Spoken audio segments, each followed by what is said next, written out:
Hi, I'm Joey Cade. I'm a volunteer with the Feds, Funky's Dallas Democrats. I'm a precinct chair with the Dallas County Party, and I'm a co-host of a podcast called Get Pod Local. I love Progress Texas. It's actually the easiest way to stay informed in Texas. I swear to you, in the morning, hop on there, listen to it for 7 minutes while you're doing the dishes, and you've caught up on every single story in Texas right now. So it is essential. It's Thursday, April 16, 2026, and this is the Progress Texas Daily Dispatch, rapid response on the breaking news stories Texas progressives need to know. I'm Chris Mosier. Progress Texas amplifies progressive values, leaders, and actions. Through our no paywall podcasts and digital media, we reach millions of Texans monthly. And that's made possible by folks like you who invest in independent progressive media by Texans for Texans. Thanks so much to Peter Sherrod, Laura Gore, and Lanny Potasic for their ongoing sustaining support.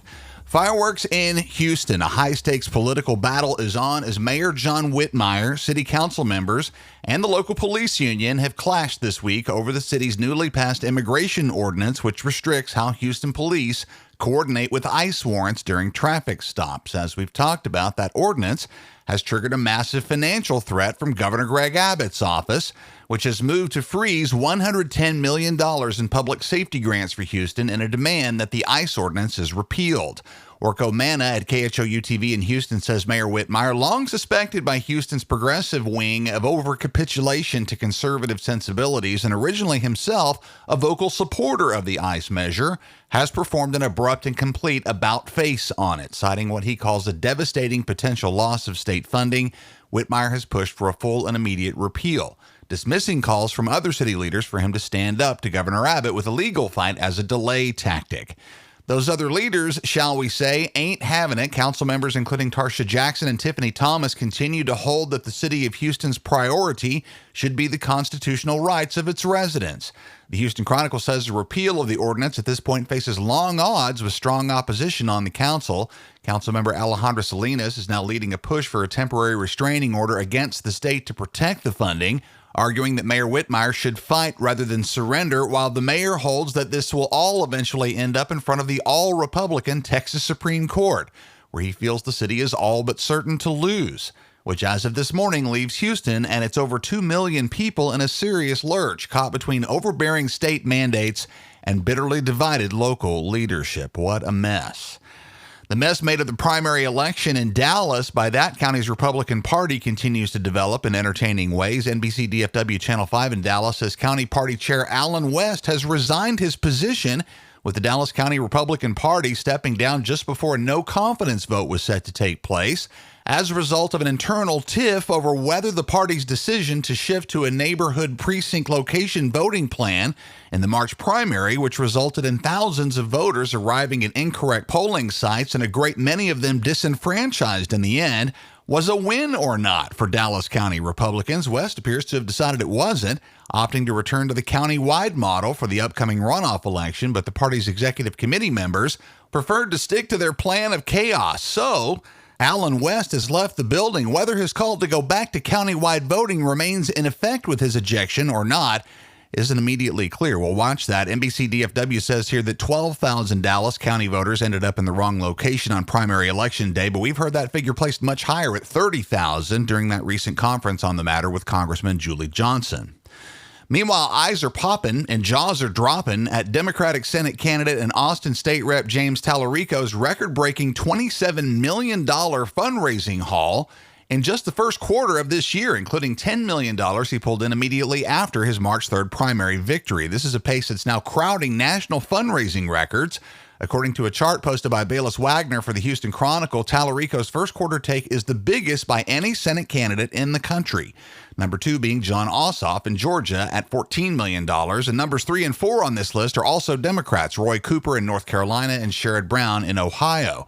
Tallarico's Q1 is right about 3 times the $9 million raised by 4-term Republican incumbent Senator John Cornyn, who notably is the 5th candidate in this national ranking and the top Republican in the country, way outpacing his runoff opponent, Attorney General Ken Paxton, who ranks 13th at $2.2 million. Since entering the race last year, James Tallarico has amassed over $40 million in total donations and attributes his stunning momentum to a grassroots surge, noting that 97% of his contributions have come from individual donors giving $100 or less. That itself is insane. The Tallarico campaign says they've seen those donations come in from every single one of Texas's 254 counties, in addition to a significant national donor base accounting for all 50 of these United States. With Ossoff, Cooper, and Brown overperforming as well, the national GOP has a real fight on their hands this time, but let's keep it real here. Wagner and John Moritz at the Austin American-Statesman both remind us that despite an unprecedented and exciting financial advantage, the path to victory in Texas remains steep. No Democrat has won a U.S. Senate seat in Texas since Lloyd Bentsen in 1988. And while the Cook Political Report recently shifted several Republican-leaning races in favor of Democrats, it still classifies the Texas contest for Senate as likely Republican. The 2026 Texas Senate race is looking to potentially become the most expensive in history, following the trend of the 2024 Cruz Allred contest, which eventually saw nearly $200 million in combined fundraising. And finally this morning, the potential for some justice out of the ever more magnified University of Texas at Austin. Ryan Altullo at Bloomberg Law writes that U.S. District Judge Robert Pittman ruled on Tuesday that UT Austin President Jim Davis must face a retaliation lawsuit from Texas student Amar Kadumi, who was suspended for 3 semesters following a pro-Palestine protest he helped organize. The case will now proceed to a May 11th trial, as it remains unclear if UT's disciplinary actions violated Kadumi's First Amendment rights. Kadumi argues that he and the UT Palestine Solidarity Committee planned a peaceful protest compliant with campus rules.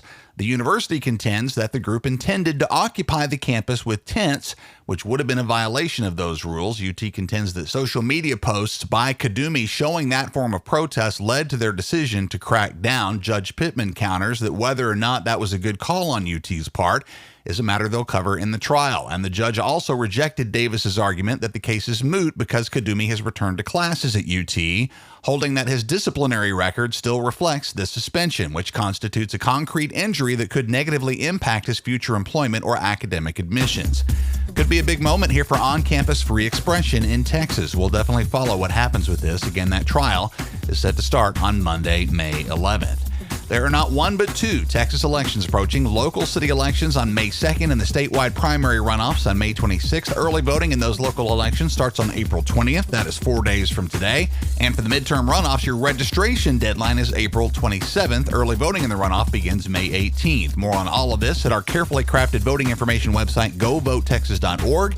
And there's a nice online tool from the Texas Tribune that shows you exactly who will be on your runoff ballot based on your address and party. See that link in our show notes this morning. Houston listeners, the next episode of our In Progress Roundtable show will come to you on the radio in the middle of a new Thursday afternoon block of progressive political programming this afternoon. In Progress starts at 6:30 p.m. every Thursday on KPFT 90.1 FM after the Progressive Forum and before the midterm show with Ernest Wittring. And it runs a second time every Sunday morning at 11 on KPFT FM HD2. With your support, we hope to expand our radio footprint beyond Houston this year. Click the link in the show notes to make your tax-deductible donation to help us reach new audiences via Texas Radio. And we have not one but 2 live events on the calendar right now in both Dallas and Houston. Houston's first as we gather at the very cool Creekwood Grill for a live podcast taping with new Sci-Fair ISD board members to discuss their plans to reinstate textbook chapters and other learning materials undermined by their MAGA predecessors. We want you there, but seating is limited and an RSVP is required to attend. This happens on the evening of Wednesday, May 20th. See the show notes for a link to get registered. And we're also gearing up for our 16th anniversary celebration in Dallas. That'll see drinks, light bites, and a fun review of the highlights of our successes over the last few years. Save that date, which is Tuesday, June 16th, and see the link in the show notes to reserve your spot for Dallas as well. That's the Progress Texas Daily Dispatch for this Thursday, April 16th, 2026. Links to all these original stories can be found in our show notes. When lies in Texas are well funded by the far right, your support for fact-based reporting is needed and appreciated. I'm Chris Mosier. Thanks so much for listening. Have a great day. We'll see you again tomorrow morning.